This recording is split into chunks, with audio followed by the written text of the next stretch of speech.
خدا کے زندہ اور پاک کلام میں سے زبور نمبر 107۔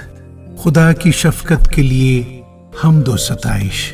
خداوند کا شکر کرو کیونکہ وہ بھلا ہے اور اس کی شفقت ابدی ہے۔ خداوند کے چھڑائے ہوئے یہی کہیں جن کو اس نے فدیہ دے کر مخالف کے ہاتھ سے چھڑا لیا اور ان کو ملک ملک سے جمع کیا، پورب سے اور پچھم سے، اتر سے اور دکن سے۔ وہ بیابان میں صحرا کے راستے پر بھٹکتے پھرے، ان کو بسنے کے لیے کوئی شہر نہ ملا۔ وہ بھوکے اور پیاسے تھے اور ان کا دل بیٹھا جاتا تھا۔ تب اپنی مصیبت میں انہوں نے خداوند سے فریاد کی اور اس نے ان کو ان کے دکھوں سے رہائی بخشی۔ وہ ان کو سیدھی راہ سے لے گئے تاکہ بسنے کے لیے کسی شہر میں جا پہنچے۔ کاش کے لوگ خداوند کی شفقت کی خاطر اور بنی آدم کے لیے اس کے عجائب کی خاطر اس کی ستائش کرتے، کیونکہ وہ ترستی جان کو سیر کرتا ہے اور بھوکی جان کو نعمتوں سے مالا مال کرتا ہے۔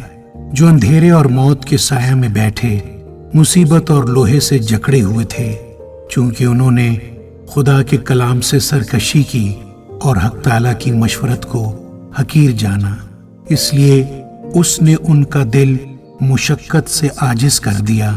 وہ گر پڑے اور کوئی مددگار نہ تھا۔ تب اپنی مصیبت میں انہوں نے خداوند سے فریاد کی اور اس نے ان کو ان کے دکھوں سے رہائی بخشی۔ وہ ان کو اندھیرے اور موت کے سایہ سے نکال لایا اور ان کے بندھن توڑ ڈالے۔ کاش کے لوگ خداوند کی شفقت کی خاطر اور بنی آدم کے لیے اس کے عجائب کی خاطر اس کی ستائش کرتے، کیونکہ اس نے پیتل کے پھاٹک توڑ دیے اور لوہے کے بینڈوں کو کاٹ ڈالا۔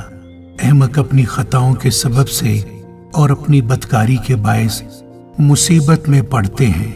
ان کی جی کو ہر طرح کے کھانے سے نفرت ہو جاتی ہے اور وہ موت کے پھاٹکوں کے نزدیک پہنچ جاتے ہیں۔ تب وہ اپنی مصیبت میں خداوند سے فریاد کرتے ہیں اور وہ ان کو ان کے دکھوں سے رہائی بخشتا ہے۔ وہ اپنا کلام نازل فرما کر ان کو شفا دیتا ہے اور ان کو ان کی ہلاکت سے رہائی بخشتا ہے۔ کاش کے لوگ خداوند کی شفقت کی خاطر اور بنی آدم کے لیے اس کے عجائب کی خاطر اس کی ستائش کرتے۔ وہ شکر گزاری کی قربانیاں گزرانتے اور گاتے ہوئے اس کے کاموں کا بیان کریں۔ جو لوگ جہازوں میں بحر پر جاتے ہیں اور سمندر پر کاروبار میں لگے رہتے ہیں، وہ سمندر میں خداوند کے کاموں کو اور اس کے عجائب کو دیکھتے ہیں، کیونکہ وہ حکم دے کر طوفانی ہوا چلاتا ہے جو اس میں لہریں اٹھاتی ہے۔ وہ آسمان تک چڑھتے اور گہراؤں میں اترتے ہیں۔ پریشانی سے ان کا دل پانی پانی ہو جاتا ہے۔ وہ جھومتے اور متوالے کی طرح لڑکھڑاتے اور حواس باختہ ہو جاتے ہیں۔ تب وہ اپنی مصیبت میں خداوند سے فریاد کرتے اور وہ ان کو ان کے دکھوں سے رہائی بخشتا ہے۔ وہ آندھی کو تھما دیتا ہے اور لہریں موقوف ہو جاتی ہیں۔ تب وہ اس کے تھم جانے سے خوش ہوتے ہیں۔ یوں وہ ان کو بندرگاہ مقصود تک پہنچا دیتا ہے۔